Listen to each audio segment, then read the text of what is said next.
Hello, and welcome to another episode of the MBN Iran podcast. And with me today are my colleagues Joe Khawly, who is the Washington, D.C. bureau chief for MBN, and Rami Al Amine, a long-standing respected journalist at MBN. And both of them, I've asked them to come on today to talk about one of the biggest topics that we think about when we talk about Iran and the war, and that is actually Lebanon.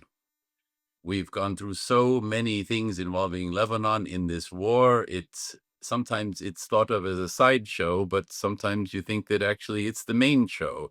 It's where it's become kinetic, it's on the ground, uh, and it's not even a neighboring country to Iran, but we've had ceasefires announced. We've had Israel and the Lebanese government and ceasefires and more ceasefires, and then ceasefires broken. And I want to start with that.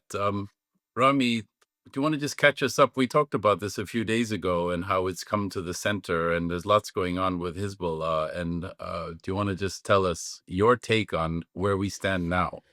Well, actually, Andres, Hezbollah is clearly giving the wheel for IRGC and Lebanon. So they are not acting uh, uh, by themselves. They are more linked now to IRGC.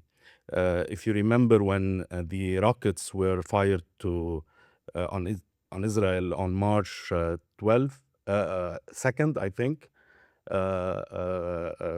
Hezbollah own analysts and even a former minister of Hezbollah initially claimed that these rockets were suspicious and whoever fired these rockets is working for Israel.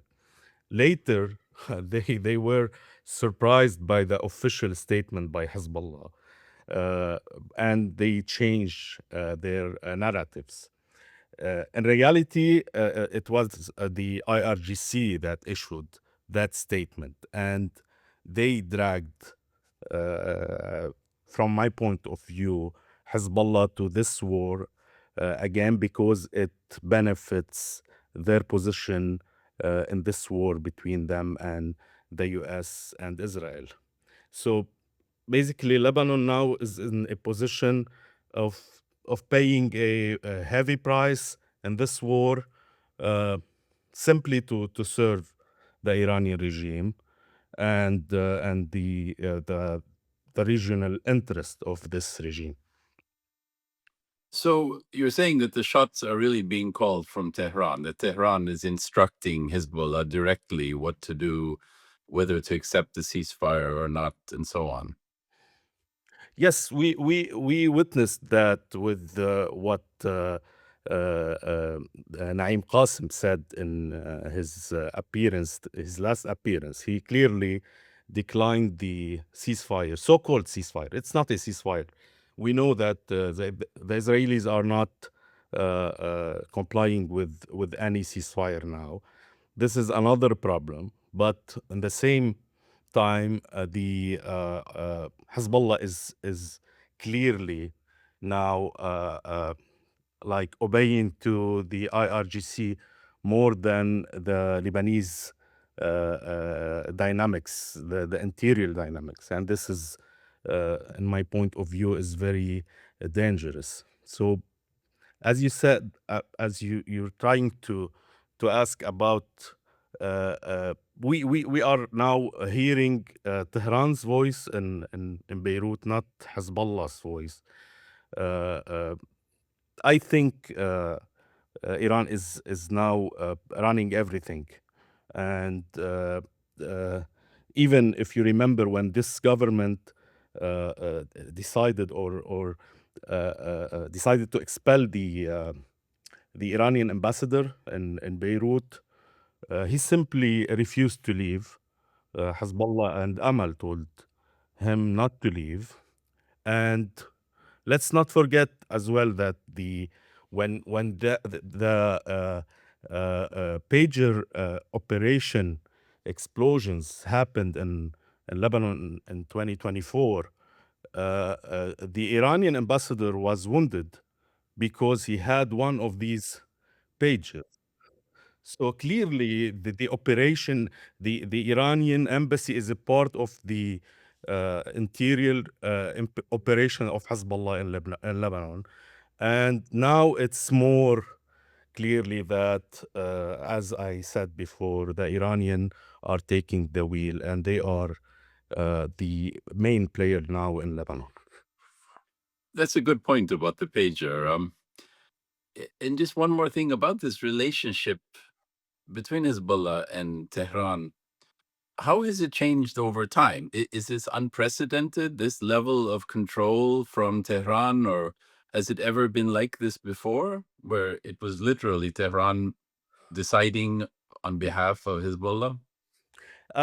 I'm not sure if it was like that before. I think Hassan Nasrallah played a role in the, let's say, Lebanization of Hezbollah.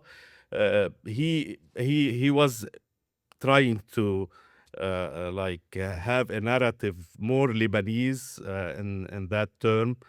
After the killing of Hassan Nasrallah, now I think the situation returned to being entirely Iranian. Got it.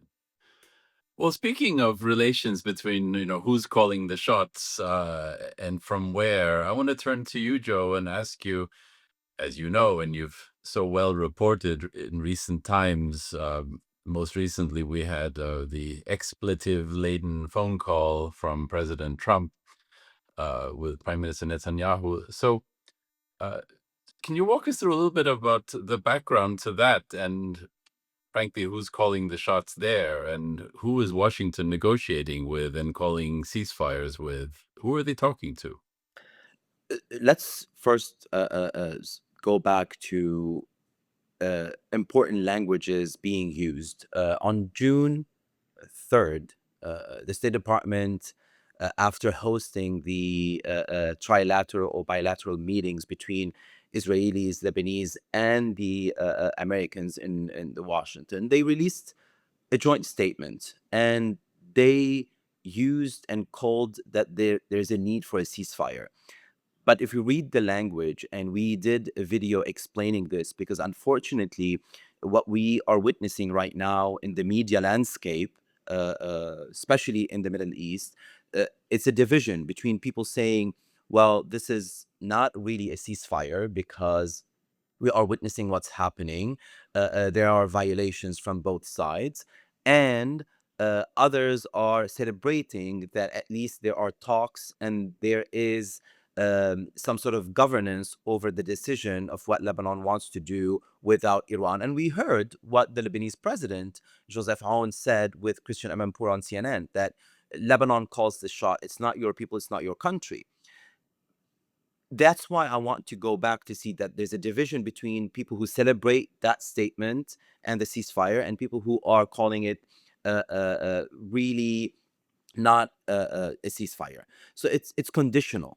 The ceasefire is conditional on a complete cessation of Hezbollah fire and evacuation from south of the Litani. Let's remember that Hezbollah rejected it 24 hours later. If Hezbollah rejected it, it means that Iran either gave the orders or Iran wants Hezbollah to reject it. So we're not in a ceasefire. We're in a framework that Lebanon also agreed. Israel is selling it. Trump wants to implement it. Lebanon is trying to implement, and Hezbollah doesn't accept. So right now, the next benchmark is the June 22nd talks.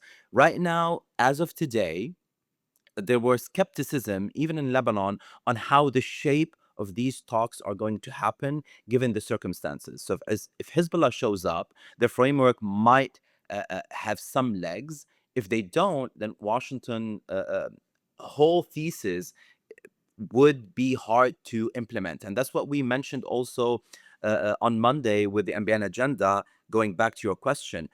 Trump really wants this to work. Trump wants to have a deal with Iran. That's why we heard in the media this profanity language with the phone calls between Trump and Netanyahu that has been reported on many U.S. Mainstream networks and Israeli networks. To go back to what Rami also said, like Iran made Lebanon non-negotiable. One of the most overlooked, I think, moves in the past month is the Iranian Foreign Minister Abbas Araghchi, who said any U.S.-Iran ceasefire is a ceasefire on all fronts, including Lebanon. So there is this still division between what Washington wants, no link, but separation between Iran and Lebanon. And what we mentioned and what we have seen in the past few days, over the past weekend, Israel killing 3 generals from the Lebanese armed forces, more attacks on the southern part of Beirut, what we call the Dahye. So the series of events is actually proving that Lebanon is tied because Iran wants to tie it. Why? I think I would leave that for you, Anders, because you might understand and have more perspective of what really Iran wants. But it's a violation on one front. It's a violation on the ceasefire on all fronts. Trump wants the negotiation or to negotiate the US-Iran track separately again from Lebanon. Iran is saying no. There are reasons for that. I'm not sure if they have some strength or leverage through the Strait of Hormuz, but that binding creates the actual gridlock. We're not moving. It's been like 4 months now for the war. Trump wants a deal. I'm not sure if Iran wants a deal, and not sure how this deal would take a shape. Israel wants Hezbollah disarmed. Hezbollah is answering to Iran. Iran is saying, if you touch Hezbollah, you violate the broader deal. So the real negotiation is not, I think, in the trilateral talks in Washington. It's with Tehran, and Tehran is making those conditions harder, not easier. Why? What do you think? Well, as we just passed the 100-day mark in this war, and one of the things, as we all know, is how, despite the fact that it hasn't been an all-out, full-scale war of the type that we all know from history, land, ground invasions, and so on, it was a pretty light touch kinetic war until the ceasefire, if we can still call it that, took hold. But what's interesting to watch is that the initial expectations really have shifted. As we all know, the Strait of Hormuz is suddenly, it's Iran's plaything, which it could have been a long time before. And they hold so many cards. And, basically they can sit there in Tehran. The fact that they can decide that they want the 2 issues, well, multiple issues, whether they want Lebanon to be part of it, they can basically dictate that. And that's one of the difficult things I think we're looking at, is that so no one else wants to connect the 2, but they do. And there we are. And in a, it's sort of, if I want to put it kind of symbolically, it's a remote operation in a sense, kind of like the pagers were, but in a different way. It's almost like diplomatic pagers. I mean, they can just turn things on and off at will. And it's fascinating to watch how many things now. I mean, the fact that you have Donald Trump shouting at Benjamin Netanyahu and using curse words and so on, all this stuff is unprecedented. And the fact that Israel's interests and the US's interests, they're generally aligned, but of course Lebanon borders on Israel and they have their own considerations and so on. And Tehran can just sit back in a sense and watch. Right? I And mean, they also can sit there there and is a watch. gap, Andres, to go back to what the power play in terms of the Shia party in Lebanon, which Rami talked about, and he can expand more. But let's remember that Secretary Rubio's idea to build or give assistance or help Lebanon, and specifically the Lebanese armed forces, is to build an elite Lebanese armed forces unit that its job would be to disarm Hezbollah. So Israel does not have to. That's what he said. And that's rationale. Okay. I mean, Lebanon would take care of this. I'm not sure if it happened similarly in the REA in Ireland, but it took 30 years to disarm those groups, even though back then all parties agreed. So that's rationale, yes, but here's what nobody in Washington or in Lebanon or when we think of these things is talking about. But it's been discussed right now. Hezbollah has, Rami, correct me if I were wrong, more than 30,000 armed fighters now, or 40,000 fighters. And whatever the number is, those fighters are paid by Iran. And it's also, Hezbollah, a political party with cabinet seats in the government. And we have to remember that it's a service provider to 1.2 million Lebanese Shia. So if you take their weapons without an economic exit ramp or exit help, you start a civil war. And now I had an interview with Congressman Michael Baumgartner yesterday, and we discussed this, and there's no negation that there is fear. There's a looming fear right now between the division of opinions in Lebanon about what is right and what is wrong.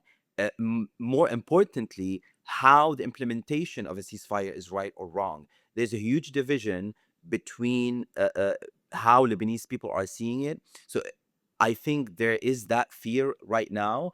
And I think Tom Barak, the US envoy, understood this. That's why his old plan was link Gulf reconstruction funding to the disarmament of Hezbollah. So you give people at least a reason to give up their guns. Right now, that piece is missing, and without it, the vetted Lebanese armed forces unit that would disarm Hezbollah could fracture Lebanon faster than it would unify it. And right now, there's no unifying vision or implementation to what is the next step, even against the government and even against the Lebanese president, Joseph Aoun. So to build on all of this, and it's interesting, again, sort of coupling, right? Coupling reconstruction, coupling and splitting. So Rami, you and I discussed last week the latest altercations, if you will, between Hezbollah and Amal. What's going on there? Are they repeating history? Because you think that they're aligned, and we know they haven't always been. How are their interests different? What's happening? How is it coming apart? Yeah, an incident happened in Baysariye. It's a village in South Lebanon between the two parties. Let's be clear, it's not a large scale military confrontation. It's kind of very small local street fight, let's say. But this small incident brings back the huge history of fear between these two parties. To show you how deep the trauma between these two parties historically is, we have to look at the late 80s. The two groups fought a brutal civil war called the War of the Brothers. Back then, more than 2,500 people died, and it literally turned families against each other. So what Joe is talking about in terms of fears from a civil war, it could be also the case between Shia themselves. And let me tell you a story that can reflect how deep and critical was that war, because the late leader of Hezbollah, the famous Hassan Nasrallah, was actually a member of Harakat Amal, of the Amal movement, when he was young. In 1982, he broke away from Amal to help founding Hezbollah. When this war, the war of brothers, started between the two groups, Hassan Nasrallah was a top commander in Hezbollah, but his brother stayed with Amal, and he was like a high level commander by then. So two real brothers from the same family leading opposite side in this bloody war. This is why the Shia community is still terrified of any clashes today between Amal and Hezbollah. And for more like context, this political split between those two parties that are now very allied started in 1980, uh, before the founding of Hezbollah. Nabih Berri appeared of having this kind of pragmatic view to the role of Shia in the Lebanese politics. This was when he became the leader of Amal after Hussein al-Husseini and after the kidnapping of Musa al-Sadr. And the dynamics by then, it's kind of very related to Iran as well. Musa al-Sadr was sent to Lebanon by the Shah, and Hezbollah is a revolutionary Iranian product. So this clash is between the Iran of the Shah and the Iran of the revolution in the late 80s. And there's a nuance as well here. Berri back then took a strong position against the PLO in South Lebanon. And he demanded that the Lebanese army should deploy to South Lebanon and take control of the borders. And this is exactly today what the Lebanese president, Joseph Aoun, is asking for. So Berri has this point in the 80s, but now he's clearly aligned with Hezbollah, but still Berri can play a role of a bridge between Hezbollah and the Lebanese government. He can talk to Joseph Aoun, he can talk to Hezbollah, he can talk to the Americans and the Iranian as well, and he can talk to the Israelis. We saw that Ali Hamdan, a senior advisor of Nabih Berri, contacted Barak Ravid, the Israeli journalist, lately, and he kind of like transmitted a message from Nabih Berri to the Israelis. So Berri can talk as well to the Israelis directly, and that means he can agree to a direct negotiation with the Israelis. So this, yeah, go ahead. Let me just ask you about Nabih Berri, because I think he's like 88 years old.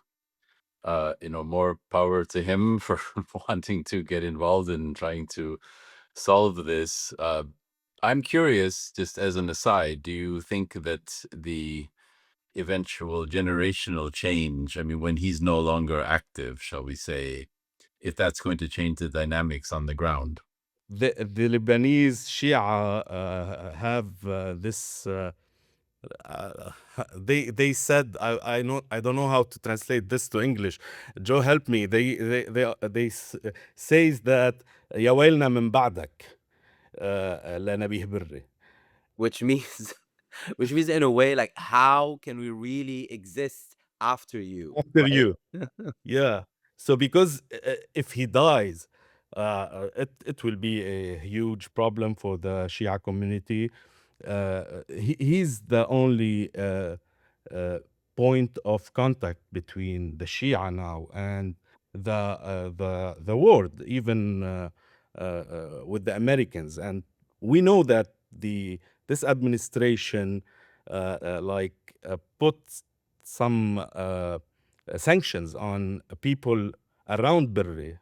They are trying to push him away from Hezbollah. And I don't know if that could work or not, but they are trying to use the stick, not the carrot, with him this time, because maybe by pressuring him by sanctions, he can shift a little bit away from Hezbollah. And we saw that After these sanctions, he contacted Barak Ravid, and he was more active in this negotiations. Uh, just quickly, you had the Al-Qard al-Hassan investigation that you did. Can you tell us a little bit about that? Money, weapons, and so on? Well, there was the Al Akhbar newspaper in Lebanon. It's a newspaper aligned with Hezbollah. Said that Hezbollah succeeded uh, uh, to have $1.2 billion in the last year. So that means that their financial situation still stand, and they are most probably they are still smuggling money, even with all what is implemented in the airport or the port from the Lebanese government. And I'm still working on that story, but most probably the smuggles come from Istanbul through Iran, Iran, Istanbul, Beirut, because all the planes coming from Tehran or from Iraq are basically monitored in the airport.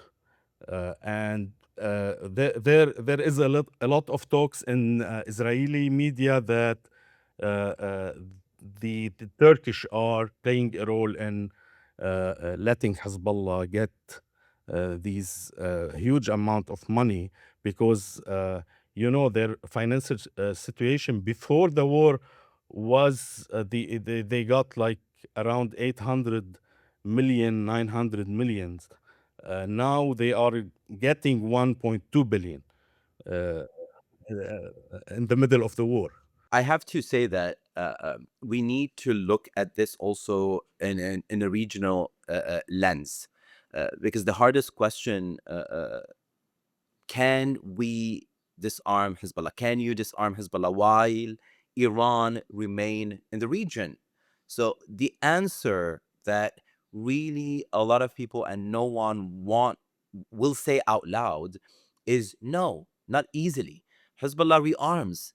But here's the thing that people should know about. Trump says he wants a deal with Iran, no, or one way or another, right? So if the United States and Iran find an agreement that includes Iran standing down support for Hezbollah, not just in Lebanon, but across the region, then I think the Lebanese armed forces has space to move. Then the government of Lebanon, the Lebanese president would be able to implement talks in a free way or a free will. Then the money flows, then the disarmament becomes possible. Until that happens, everything we're doing in these trilateral talks in Washington is negotiating the terms of a temporary ceasefire, not peace, not a ceasefire that everyone, when we hear the word ceasefire, we think of one thing. Unfortunately, that is not it. And people who consume the news, they need to be also aware that the word ceasefire in these terms doesn't mean a cessation of clashes or the war. It means a framework, not building a durable solution. So the real deadline, unfortunately, and I'm going to say it before June 22nd, and we can come back to this episode, the real deadline is in June 22nd with the next round of negotiation and talks between Israelis and Lebanese. It's whatever date Iran and Washington, Iran and Trump either make a deal or don't. That is the deadline. I think that's very well put. And I'm reminded, Joe, with your program, The Diplomat, and your focus on language and the language of diplomacy, you're underscoring quite rightly how important it is. We call it a ceasefire. It's a kind of easy to use term, but I think it, as you said, in language, policy can follow from language. And if we overuse the word ceasefire when it's not really the case, then people can make some But policy also in mistakes. policy making, it's not, we're not writing a novel. We're not talking in just English. In policy, there the details of of each framework and how each word is put. What is the sentence before it? What is the sentence after it? What is the condition of the terms to achieve something is what's most important. The most important thing is not just throwing words on people and making people get opinions and division of what that means, unfortunately. So I think, again, everyone needs to understand that Trump wants a deal. Therefore, his phone call that has been reported on multiple U.S. news outlets and Israeli news outlets. He had and used profanity language with Netanyahu and against what's happening because he wants a deal. So therefore, the deadline is not what happens in Washington at the State Department between Israel and Lebanon. Again, it is whenever, whatever Iran and Trump agrees to make a deal. That is the deadline. But do you think, Joe, I mean, the big question is Bibi Netanyahu now, because even after this phone call, Netanyahu retaliated to the uh, uh, Iranian missiles, and he didn't uh, uh, like agreed with Trump on not to respond. So I'm curious to hear your point of view about I this. think it's not a point of view. It's me trying to see the statements that are being put out there. Um, Trump after that said, "Okay, fine, you fired, let's stop." Right? Let's get one level deeper. We always say there's extremists in every country and every government, and everyone sees the statements by Ben Gvir or Smotrich as extremist. To know what that means, we need to understand that there is an election that's going to happen in Israel. And I was talking to an Israeli friend of mine who's really higher up in the UN. And he was saying that it's a difficult call for Netanyahu right now and the extremists in the government. Because whatever decision that's going to happen on the ground, it's going to affect Netanyahu's coalition in the government and his presence or his term or his time in the government. And Israelis are afraid from that higher up position, Israeli at the United Nations.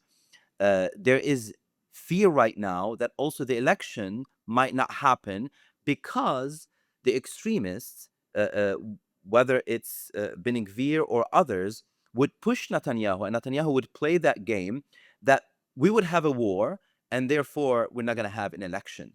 So when that's the difficult part of seeing things or asking a question about one situation, because unfortunately everything is tied. Everything is tied to domestic politics and regional politics. The regional politics we talked about, Trump, Iran making a deal or not, that is the deadline. Also, what makes Israel or Netanyahu listen to Trump or not listen to Trump, it's a very tough call because, as we heard, Trump maybe is losing that patience if we're gonna call or make an interpretation of that profanity phone call. So the elections in Israel also would move the needle either way. And to add more, Ben Gvir went farther from the war because they said that the war isn't probably then doing the objectives that they wanted faster. He called for the abduction of Lebanese kids and Lebanese women. So the war is not just only that, there's also a media war. So I would want to end, probably because we're toward the end of this episode, to say that there are rumors right now from Lebanon that Washington is reducing the funds for the Lebanese armed forces. And right now it's circulating. You've probably heard that the Trump administration is cutting Lebanon aid from 200 probably million to 30 million. It's circulating. It starts to circulate in Lebanon. That's directionally accurate but misleading. And it matters for our credibility. So what actually happened here is that the FY 2027 or the fiscal year 2027 budget request proposes 36 million via a counter-ISIS fund Lebanon, has never tapped before. Lebanon never tapped that fund. But Congress just released a $230 million last October. So the real story isn't a cut from 20 million to 30 million. It's that Washington is trying to tie future aid to the Lebanese armed forces to disarmament. That is the actual leverage play.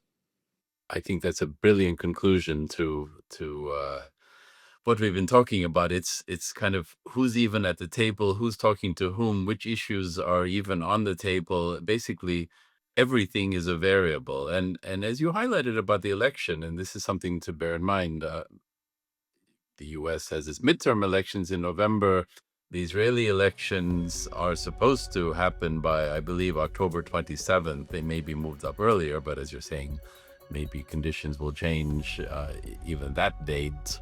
A lot up in the air. Of course, Iran doesn't really have true elections, so that's not a variable. But other than that, it's all a variable, and it's just stunning which countries are on the table, who's at the table. It's endless. And as you said, we may have news before June 22nd. And as you suggested, Joe, I'd like to revisit all this before June 22nd or on the day and see, well, who's talking to whom, who's decided. It's all up in the air, as we know. And I want to thank you both, Rami Al Amine, Joe Khawly, both for your brilliant insights into what's going on and helping make sense of something that's really hard to make sense of. Thank you.